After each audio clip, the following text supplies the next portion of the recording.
Bringing it home now, George, we spoke inflation, disinflation, deflation. You say if we're going to be heading towards down the path of a Fed digital dollar, Yeah. that we would see stagflation. Why? Well, I think that's the direction this is all going. And if the viewers were able to pick any parts out of what I was just saying, that ramble that I went on for the last half hour, those tangents, sorry about that. But they hopefully understand that the commercial banking system is usually in charge of creating the dollars. And now we've gone to this hybrid system where it's not only the commercial banking system, but it's the government as well. And I think the Fed realizes that they are no longer in control of the dollar, and they haven't had control over the supply of dollars for quite some time. And so how do you regain control? Well, that's when you go to a central bank digital currency. And the reason that is so different is because we would all have accounts with the Fed. All of the entities and individuals in the real economy would have an account with the Fed. Therefore, their dollars would now be liabilities of the Fed.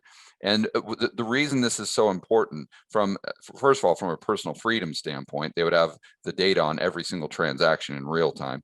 But aside from that, it would give the Fed the power to lend directly into the real economy. So just imagine the next time you go to get a mortgage for your home, you wouldn't go down to your local Wells Fargo branch. You would go directly to Jerome Powell, right? And they would determine whether or not you get that loan and what the interest rate would be. And therefore, they can control the amount of dollars in the system. And again, another reason this is so important for people to understand is because right now, the amount of lending in the system is constrained by the amount of individuals or entity in the system that can actually pay back the loans. Right? So the commercial banks are constrained by a profit and loss. The Fed is not constrained by a profit and loss.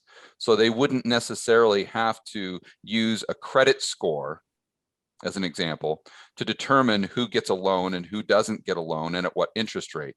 They could use a social score, like we're kind of seeing in China. They could use whatever group is favored by the political party that's in power at the time. It goes down a very Orwellian path very quickly. But what it would allow the Fed to do is create as many dollars in the real economy as they wanted to produce the inflation that the government actually needs to bail themselves out. Because we all know that the government is the largest debtor in human history. Go ahead. All right, continue, George. Well, I was saying the only way to pay or the only way to reduce that debt burden is to pay those dollars back with devalued dollars. And that's why the government ironically needs inflation. I say ironically, because they come out and say that, oh, don't worry about inflation. Inflation is transitory. It's this and it's that. But they're the ones, I think, behind the scenes, they know how badly they need inflation that is not transitory. They need inflation that is permanent. They need stagflation. And the reason I say we're going to have a stagflation component of it, or the probabilities are high, is because if you have the Fed in charge of lending, then they're not lending to entities that are producing. That's not a driving factor. And if the economy is producing less stuff, less goods and services, by definition, we are poorer, regardless of how many currency units are in the real economy chasing those goods and services. You see, it's that desert island example, that if you're on a desert island with nothing but a chest full of $1 billion, you're still poor because you don't have any stuff. So therefore, if we're producing less because we're less productive, then unemployment goes up, inflation goes up. But the likelihood of us really seeing an ECB coin or a Federal Reserve coin, because like you said, we'd be dealing directly with the Fed. Yeah. It would cut out commercial banks completely. Right. It could. Yeah, it could. I mean, there might be commercial banks there just for you to go down and get some customer service or have an ATM. They might still have a position. And, then there's an argument that, well, will the commercial banks that actually own the Fed, will they fight this? And how does that all play out? That's what I'm thinking. And this is why I'm having a hard time seeing this reality. And like you said, each of us would have to have an account with the Fed. We saw how long it took to get chip cards for everyone to have a chip card in the US. Yeah. Could you imagine? This just seems so complicated. I think they do it through UBI. I think that this is maybe how it would play out. They institute UBI, and to get the UBI, the Universal Basic Income, you would need to download. And you know how Ron Paul, someone we both admire tremendously, he's so accurate when he says whenever you look at a government program, the name of it almost always does the exact opposite. So I can almost guarantee you that when you have to download your Fed app to get your UBI, I always say it's most likely going to be called the Freedom app, right? So you download your Freedom app from the Fed, and then you get your $2,000 of UBI every single month. Well, that means that you've just already got an account right now with the Fed. I'm sure pretty much all you'd have to do is just download the app and hit accept on terms and service or something like that.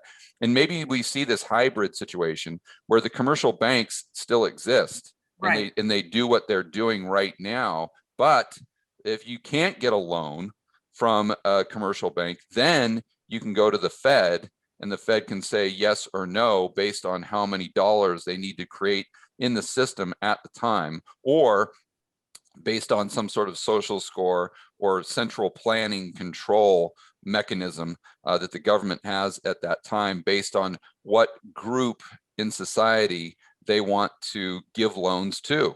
Let's say you've got people in Florida because the government doesn't like DeSantis anymore because of the way he handled what I call the cerveza sickness, to keep it YouTube friendly. So now all of a sudden, the government says, okay, well, we're going to go ahead. The Fed is going to give everyone outside of Florida, home loans at whatever the going rate is minus 100 basis points, because we want to promote health and well-being in the United States. And we're going to do this by directing basically dollars to other areas because they were somehow disadvantaged or something like that. And so you can see just with turn on CNN right now, turn on MSNBC, or even turn on Fox News, and you can see how this would work if there was a Republican like Trump in the office, as opposed to someone like Biden. You'd have completely different groups that they would want to, benefit from the Fed's ability to issue loans at a lower interest rate and not have to worry about a profit and loss. Because if the Fed doesn't get paid back on those loans, it doesn't matter. Very interesting, George. We'll see how this plays out. Thank you so much. It was honestly very cool and a thrill to have you on. Come back anytime to StansberryInvestor.com. Well, thanks for having me. George Gammon of The Rebel Capitalist. And thank you all for watching. Remember, in the meantime, to share us where you watch us, and be sure to register at StansberryInvestor.com to not miss any of these incredible videos, and register free at DanielaCamboni.com for premier access to videos, for special offers, and a lot of other incredible stuff. Thanks for watching. I'm Daniela Camboni.